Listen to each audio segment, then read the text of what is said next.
Hello, everyone. Welcome to the Lead with Ease podcast with me, Namita Purohit. I am here today to talk about uh, one of the major challenges that leaders face is resistance to change, where they need to take the organization in a certain direction, where they need to introduce some new concepts that are important, where they need to keep up with the industry, with the market, with the competitors. But change takes time because you have this huge machine that's working in a certain direction. And then to stop that machine and to reroute it to another direction, there's a lot of mass out there. And it's going to be very hard. And like one of the major challenges is when the team members, the employees, people of the organization who are going to be the ones who will be implementing the change, they are resistant to it. So what can leaders do in that situation? How can leaders get the flock together? And how can leaders make that change happen is the subject of my talk today. The Lead with Ease podcast is brought to you by the Lead with Ease Academy, which is a comprehensive program for leaders like yourself who are looking to go to the next level, who are looking to solve their daily leadership challenges, who are looking to strengthen their inner and outer leadership, their executive presence, and more through a systematic program, three-step certification programs. Optional if you want the certificate, but we have modules for everything. And we have community where you are with like-minded leaders and you're working together with them, um, and sharing your challenges and getting insights from leaders from different parts of the world. And you get coaching as well through group calls and one-on-one coaching calls.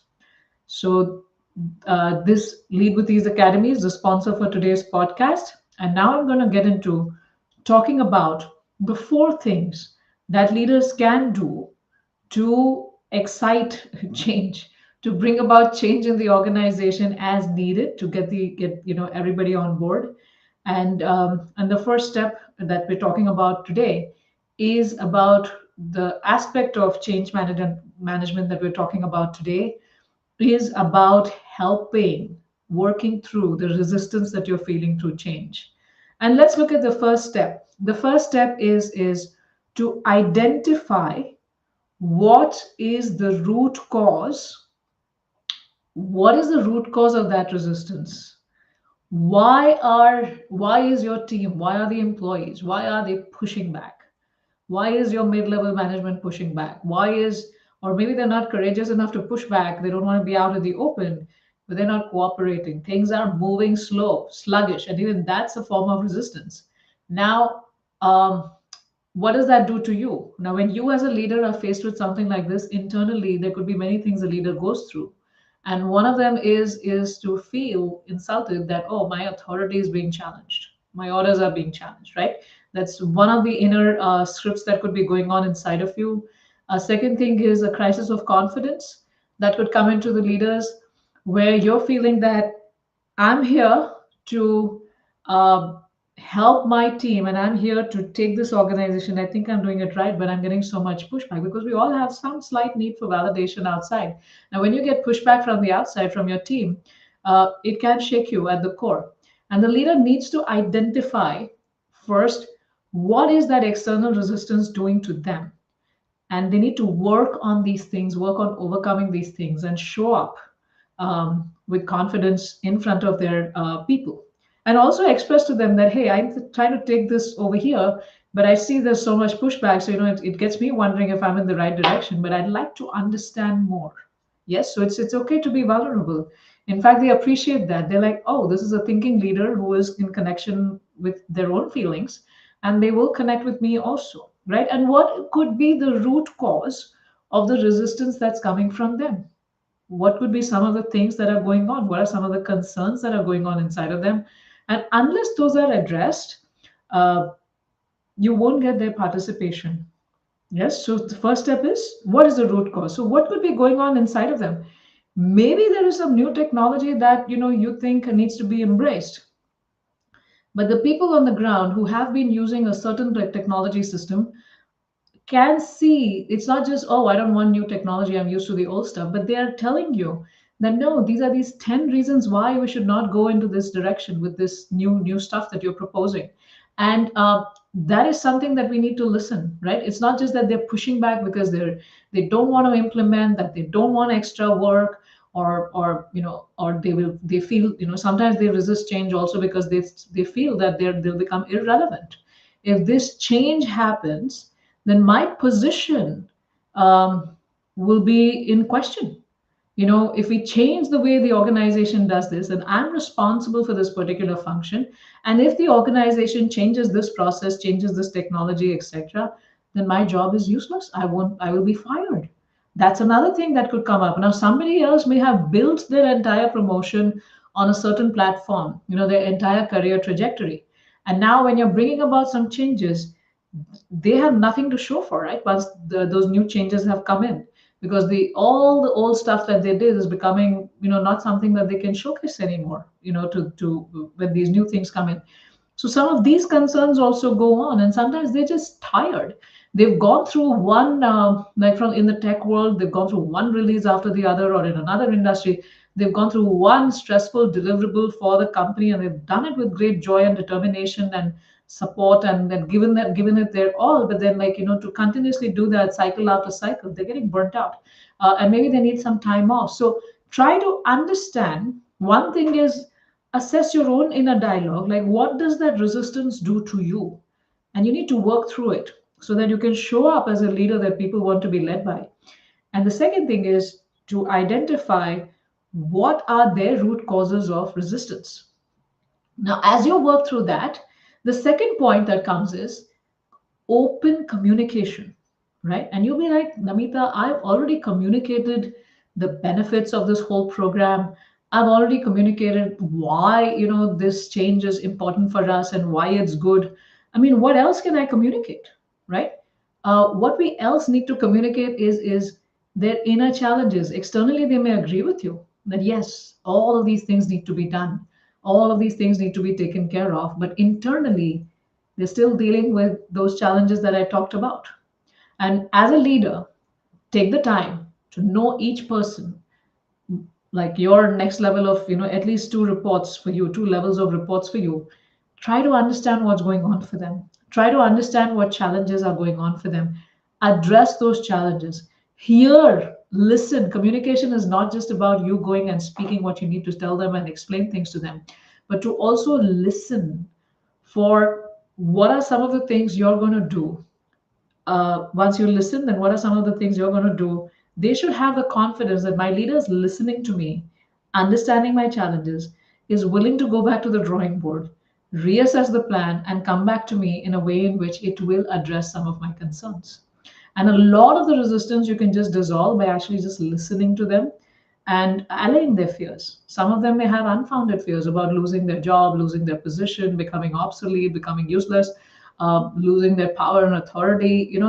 Help them with those challenges to overcome the resistance. And if there are some, if they say that no, this change is really harmful for the, the product and the company and everything that you're trying to build, and listen for that too, and be willing to go to the drawing board, redraw, and come back to them with a new proposal. Yes, so this communication is not just about communicating and saying things, it's also about listening for the music behind the words, what they're trying to say, what they're trying to communicate, and how they're trying to do that. Yes. And then there needs to be a blend of the feminine and the masculine energy. I'm checking my notes as we do things here. Feminine is I'm listening, I'm processing, I'm taking it all in, I'm addressing your concerns. I'm coming out there, being sitting down in the trenches with you, understanding everything, and I'm going back to the drawing board, coming back with a new proposal. I'm empathizing with you genuinely, and I'm doing all of that, and that's the feminine side of leadership, and that's called as the push leadership, where you're coaching them. So you're using each of these moments as coaching moments, right? So it's coaching leadership, and you're using each of these dialogues with them, each of these meetings with them, each of these listening times with them as moments to listen, to reflect back, and to also coach, and for you to learn as well, to break, open your own hypothesis about, the change and everything else that you have, just thought through, right? Sometimes your own hypothesis is going to be challenged, and you're listening for that. But then comes a time for masculine leadership, where it's not just push, it's not just coaching, but sometimes you have to do pull. Now, if you have done all these things, then you have to have your eyes on the timeline. You cannot just let it flow and just go on and on being a feminine leader with enhanced feminine qualities and just go on and ride the wave with them, right? There is a time for pulling them back. There's a time for redirecting them. And that's when the time for pull leadership comes in, where when you have addressed all of these things and you're going to ask them the question, I've addressed these things, but these things remain unaddressed. Are these showstoppers? We need to move ahead.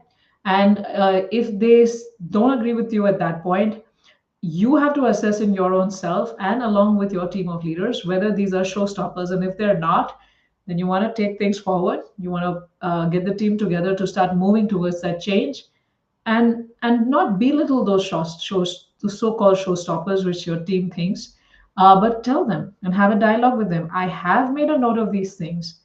These are valid points, but right now we may not be able to ship things perfectly, but let's or make this change happen perfectly. I have this on my radar, and we can revisit this in phase 2. How about that? Yes. So that's how you get buy-in. Now the third thing that you want to do is facilitate innovation, because as I'm explaining these things to you, the first and the second, which is go down to the root cause of the resistance. Second is to communicate effectively and listen. It takes up a lot of energy to do these things. Now, as you're making changes happen in your organization, you want to do less of those about, hearing, what's going on, the root cause of concern. You want to do less of, communication, and you'll be like, what? She just said feminine, masculine, and now she's saying less of that.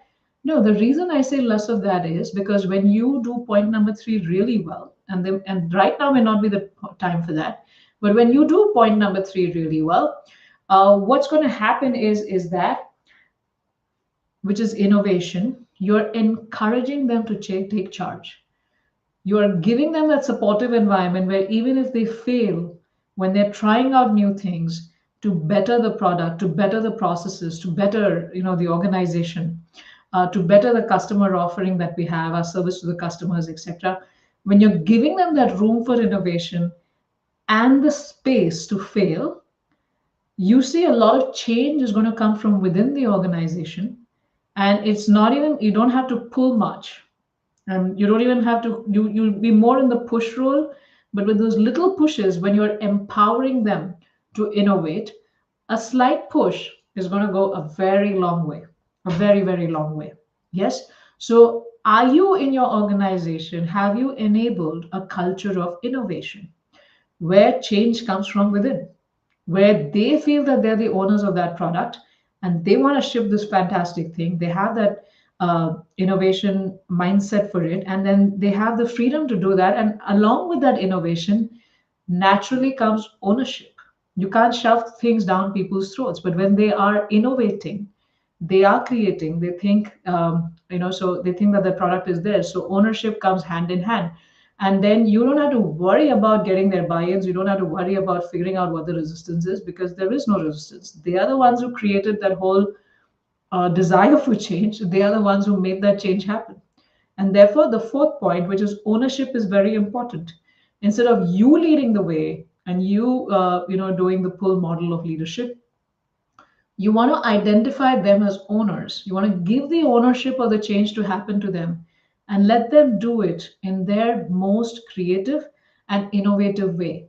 Yes. So these were some things I thought I should just pop in and share with all of you uh, around change management and around specifically around working through the resistance that you experience with your team members in change. I hope this was useful for you, and I'd love to hear your comments and I'd love to hear your questions. And for those of you who are looking for a supportive environment for their own leadership, where they can grow from the inside towards the outside, it's a model of inside out leadership for leaders to craft a very strong core within themselves, and for leaders to be able to lead, deal with their inner challenges, become strong on the inside so that they can deal with all the stuff that's on the outside, and so that leaders can partner with higher energies, where leaders can partner with themselves, can partner with their teams, can partner with higher energies, and for leaders to live and lead at levels very few aspire to. So thank you very much. And if you're looking for that community, you have the link wherever you're watching this. There is a link in the description to the Lead with Ease program, the Lead with Ease Academy, and you can click that and know more about the program and enroll there. Or you can also send me a DM, or you can send me a comment wherever you're watching this, so that I can reach out to you and help you get your questions clarified and help you with the next step. So until next time, see you and bye bye, and wish you all the very best.